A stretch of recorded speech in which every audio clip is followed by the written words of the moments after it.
자, 어제 북한 김영철 노동당 부위원장의 방남을 놓고 정치권이 정면 충돌했습니다. 자유한국당은 정부가 반역 행위를 했다고 비난했고 더불어민주당은 한국당의 통일대교 점거 농성은 국제 망신이라고 맹비난했습니다. 최진 세한대 부총장, 김광덕 전 한국일보 정치부장 두 분 모시고 정치권 이슈 짚어보겠습니다. 어서 오십시오. 네, 안녕하십니까. 네. 최 원장님, 한국당의 이 통일대교 남단 점거 농성 일단 좀 어떻게 보시는지요? 글쎄, 다른 건 몰라도 김영담의 방남으로 최소한 남남의 갈등, 분열, 충돌 효과는 톡톡히 본 것 같다는 생각입니다. 말하자면 이른바 이제 태극기 세력을 지지 기반으로 하는 이제 보수 정당, 자유한국당의 그런 입장은 이해는 합니다만은 글쎄요, 그렇게 도로를 점거하고 철야 농성까지 할 필요는 있었는가 하는 생각이 좀 듭니다. 그리고 이제 이에 아울러서 이제 연상되는 거는 만약에 문재인 대통령하고 김정은이 정상회담이 우리 대한민국이 이루어진다면 어떻게 할까? 그리고 과거에 김대중 노무현 대통령과 김일성과의 정상회담이 만약에 우리 대한민국 땅에서 이루어졌다면 과연 우리는 어떻게 해야 되나? 그때 보수 정당은 어떻게 했었을까? 지금 이것보다 훨씬 더 고강도로 반대하고 시기하고 했었어야 되나?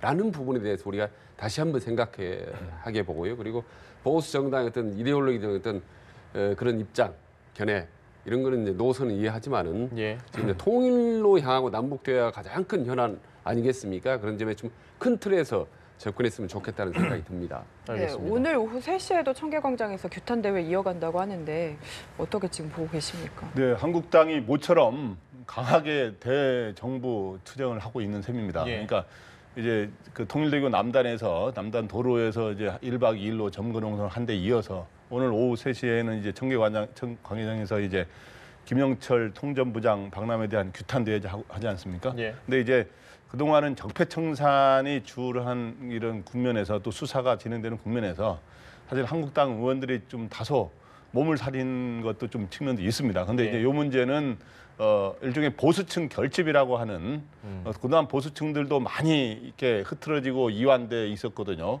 그렇기 때문에 이 문제에 대해서는 보수층들의 뭔가 의견이 어느 정도 모아질 수 있다라고 해서 보수층을 결집만 해도 우리들의 지지율이 올라갈 수 있다, 막 이런 계산이 작용했을 거로 보입니다. 근데 제가 여론을 들어보니까 뭐 여론을 제가 듣는 것만으로는 한계가 있습니다만은 여론조사상으로 나오는 게 더 정확할 텐데 보면은.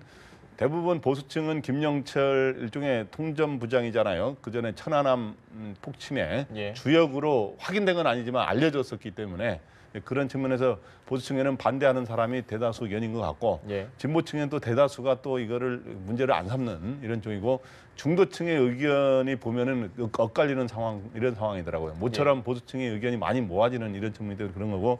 근데 제가 보기에 그럼 북한에서 왜 이 김영철, 논란이 되는 김영철을 보냈을까라고 하는 거는 북한의 의도가 저는 있다고 봅니다.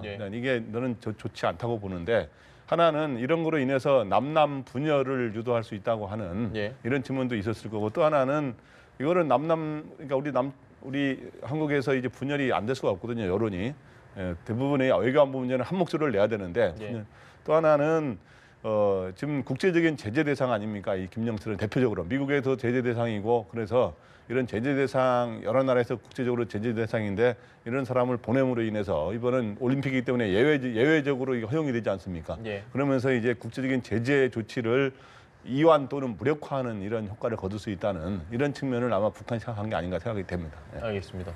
지금 김영철 당 부위원장 같은 경우에 우리나라를 찾아서 뭐 여러 가지 지금 뭐 민주당과 한국당 그리고 국민 여론도 조금은 나뉘기도 하는데 우리 정부 입장에서 물론 올림픽 때문에 좀 정신이 없었을 거라고는 하지만 정부 입장에서의 대응, 김영철 부위원장을 아주 반갑게 이렇게 환대를 하는 그 이후에 어떤 다른 액션이 있어야 되는데 어떻게 보십니까? 그러니까 어떻게 보면 이제 김영철에 대한 우리의 정부 입장 뭐 이런 거 얘기하지 않습니까? 그게 이제 핵심인데 지금 김영철의 어떤 자격 가지고 논란이 많지 않습니까? 그래서 이제 박근혜 정부 때는 군사회담 대표였고 이번에는 어떻게 보면 이제 손님으로 왔다라고 이제 비판하는 게 자유한국당 입장인데 그러니까 결국은 박근혜 정부나 지금 문재인 정부나 사실 창구로서의 김영철을 인정한 거죠. 사실 그런데 이제 지금 자유한국당 입장에서는 과거에는 그냥 군사회담 적대적 입장에서 왔지만 지금은 아주 우리가 일방적으로 환대했다고 그러는데 이 김영철이 지금 동계올림픽 구경하고 놀러 온 건 아니지 않습니까? 예. 와서 대통령도 만나고 통일부 장관도 만나고 그랬거든요. 그러니까 상당히 중요한 그런 남북 대화의 어떤 대표 자격으로 온 거지 손님으로 놀러 온 건 아닙니다. 예. 그런다는 점에서 우리 이제 자유한국당이나 보수정당에서는 이런 부분에 대해서 너무 이렇게 민감하게 반응할 필요가 없다. 어차피 우리로서는 우리가 잘 중요한 장구고 중요한 거고 실세가 기왕이면 오는 것이 대화의 어떤 실질적인 효과가 있지 않겠습니까? 네.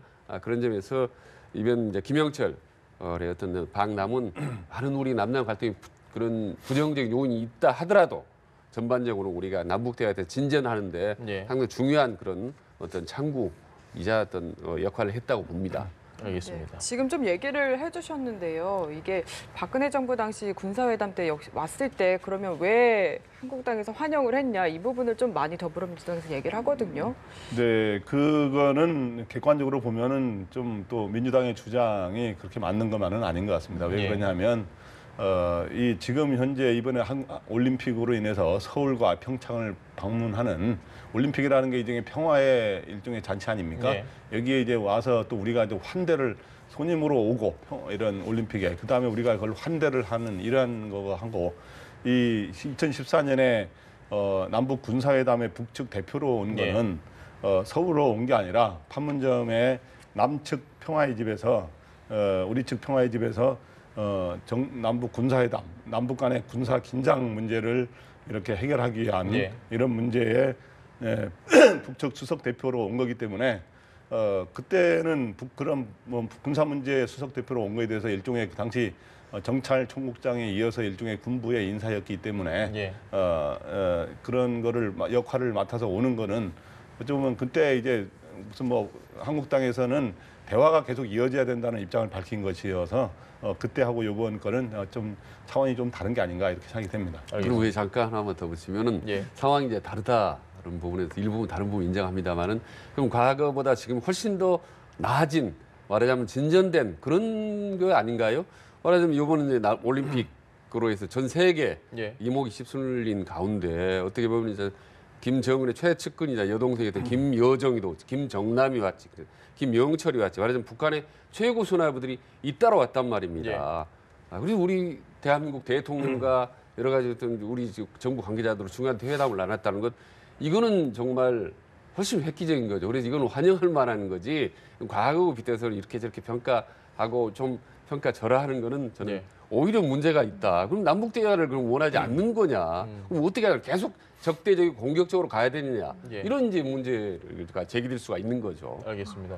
이제 어차피 김영철 부위원장 같은 경우는 내일 다시 북으로 돌아가고 하지만 남아있는 건 우리 국회가 지금 문제입니다. 예, 한국당의 반발이 워낙 거세서 2월 임시국회도 이제 뭐 거의 끝나가고 이런 식이면은 지금 여야가 합의점을 좀 찾기 어려운 상황입니다. 현재 상황으로선 앞으로 어떻게 좀 예상하십니까? 그러니까 저도 걱정됩니다. 그게 아마 식물국회, 뭐 빈손 네. 국회가 예. 되지 않을까 우려되는데 과거에도 보면 남북 문제는 서로 양 당의 어떤 정책성이 관련된 문제이기 때문에 아주 치열하게 맞붙습니다. 예. 이미 지금 이렇게 치열하게 맞붙은 상태에서 이후에 국회에서 머리를 맞대고 금방 민생 문제를 논의할까 이런 부분들은 상당히 좀 걱정이 되는데 글쎄 해법이 솔직히 좀 잘 보이지가 않습니다. 시간이 왜냐하면 지나야 거기다가 될까요? 예. 예, 또 워낙 정부 여당의 어떤 국민적인 지지도, 지지율 뭐 이런 것들이 높기 때문에 자유한국당으로서는 상당히 같이 대등한 입장에서 뭔가 주고받는 그런 회담을 하기에는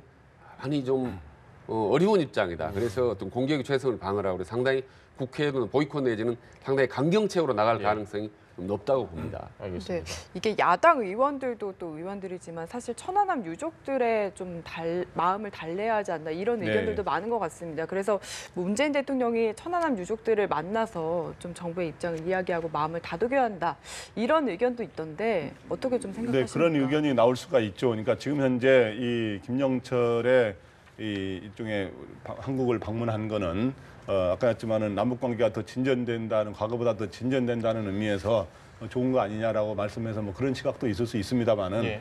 어쨌든 우리가 김영철을 반대하는 거는 김영남하고 김여정이 왔을 때 뭐 반대한 건 아니지 않습니까? 예. 근데 이제 그 김영철은 어떻든 최종 확인된 건 아닙니다만 천안함 폭침 때 정찰 총국장을 맡아가지고 당시에 이러한 천안함 폭침에 배후 주범으로 추정된다, 판단된다 하는 게 일종의 당시 국방부 장관도 네. 그런 이야기를 했었기 때문에 근데 최종 확인된 건 아닙니다만은 그런 상황에서 지금 천안함 유족들이 반대하고 있는 상황이어서 이거에 대해서 이런 반발을 하고 있는 상황이기 때문에 대통령께서 나중에 시간이 지난 뒤에 이런 천안함 유족들을 달래고 이렇게 하는 거는 어느 정도 또 필요한 작업이라고 봅니다. 알겠습니다. 어찌됐건 이제 올림픽도 어제로 끝났고 지금까지의 이 정부 그리고 대통령에 대한 성적표는 지지율로 나오는 게 아니겠습니까? 그런데 오늘 지금 좀 준비가 아마 돼 있을 텐데요. 저희가 CG를 좀 보면서 이야기를 했으면 좋겠는데 문재인 대통령의 국정수행 평가 지지도가 지금 65.7%가 긍정적이다. 오히려 지금 더 상승하고 있습니다. 정말 고공행진이 언제 좀 이게 떨어질까 이 우려를 저희가 한 번씩 하긴 했는데 아직까지도 계속 고공행진입니다. 저는 이제 영미 신드롬이라고 봅니다. 지금요 서울이나 어디나 술집이나 어디 간담회 가면 뭐 영미들 많이 얘기하지 않습니까? 네. 그만큼 이번 이제 동계올림픽이 잘 치러졌고 그래서 예. 국민들의 마음이 상당히 좋은 상태입니다. 예. 그렇기 때문에 아무래도 정부 여당이나 대통령을 보는 마음, 시선도 좋을 수밖에 없고요. 거기다가 지금까지 논의했던 북한의 중요한 인사들이 잇따라 우리 개막식이나 폐막식 오면서 예.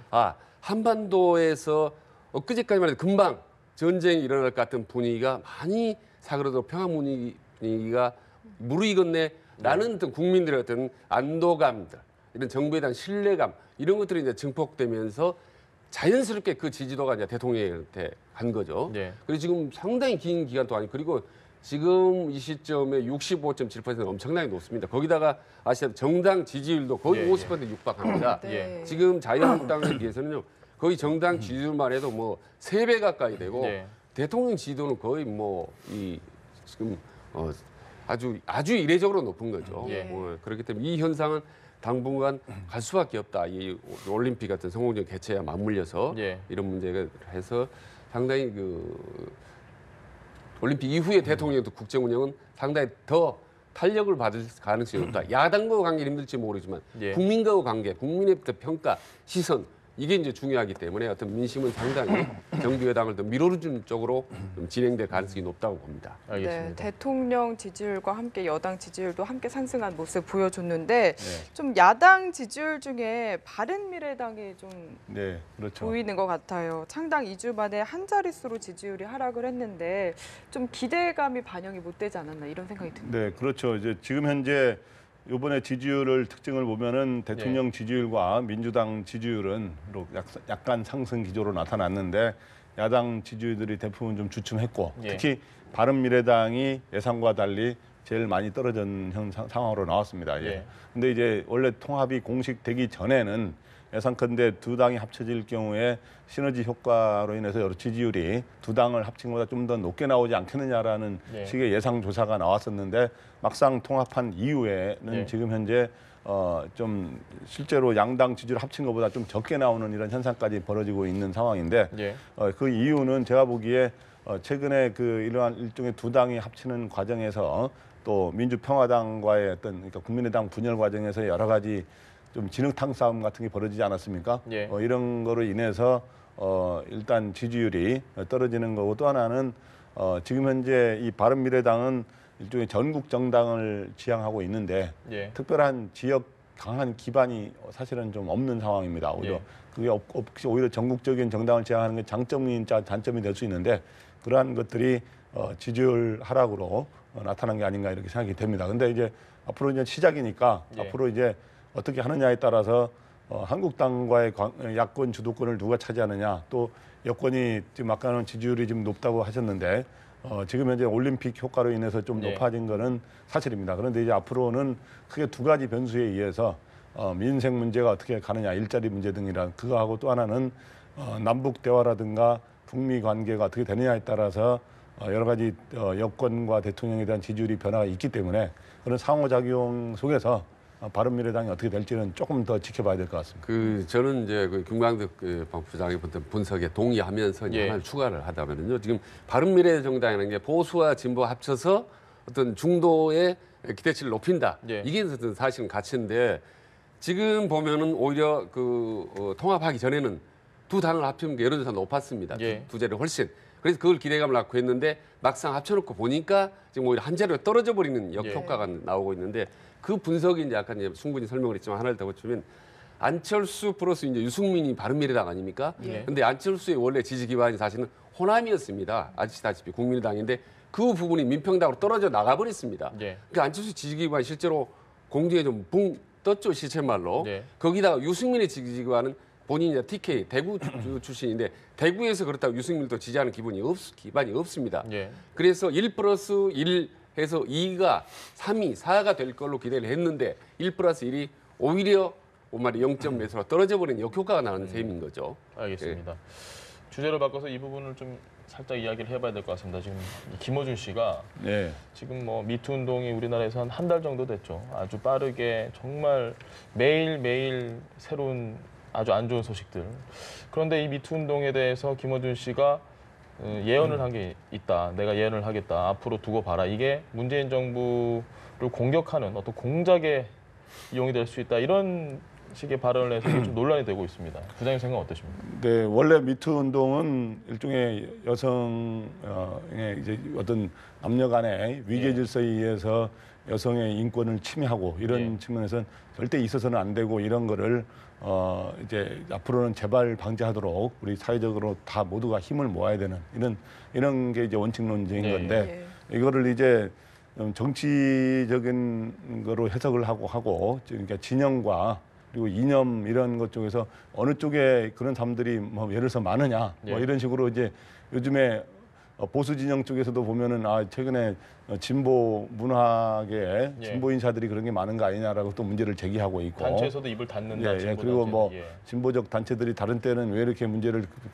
대응을 빨리 하다가 대응을 늦게 하느냐 이렇게 문제 제기하고 이런 상황에서 또 그러니까 이제 정치적으로 그런 모든 해석을 정치적으로 이제 민감하게 해석하려는 사람들은 그렇게 해서는 원래 안 되는데 그런 거로 해석하려는 경향이 있어요. 그래서 김어준 씨도 뭐 알다시피 이 모든 이 현안을 보면은 이 정치 사회적으로 이렇게 자꾸 분석하려는 경향이 강한 사람 아닙니까?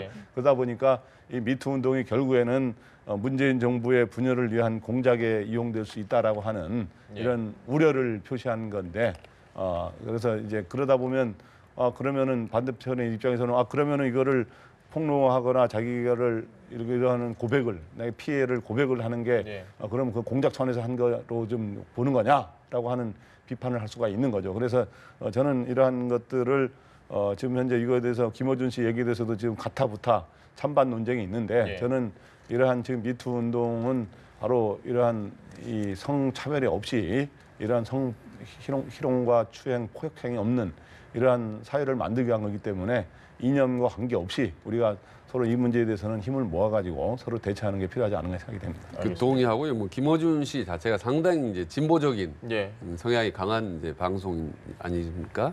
거기다가 이제 공교롭게도 최근에 미투 운동에 등장하는 사람들이 뭐 고은 씨라든지 뭐 상당히 진보적인 인사를 잇따라 등장을 하고 있는 점을 상당히 우려를 한 것 같아요. 그래서 이런 부분들이 또 정치적으로 실제로 또 이걸 이용하려고 하는 경우, 그러니까 발생할 수도 있거든요. 그렇게 될 경우에 상당히 이게 문재인 정부 자체에도 전체에도 전 악영향을 끼칠 수 있다라는 부분은 상당히 사전에 미연에 말하자면은 어떤 경고성 그런 발언을 좀 한 것 같아요. 상당히 김어준 씨가 좀 빠르지 않습니까? 좀 앞서가는 정치인이기 때문에 아마 그런 것 같은데, 근데 이제 자칫 이게 그렇다면 뭐 진보 인사는 뭐 그렇게 뭐 성희롱해도 괜찮다느냐 이런 오해를 받을 수 있기 때문에 이제 이런 조심스러운 부분이죠. 다만 이제 이런 김어준 씨의 발언은 아무튼 그런 건 아니라고 보고 아까 우리 김강덕 박사가 얘기한 대로 미투 운동은 뭐 진보니 보수니 전혀 떠난 거 아니겠습니까?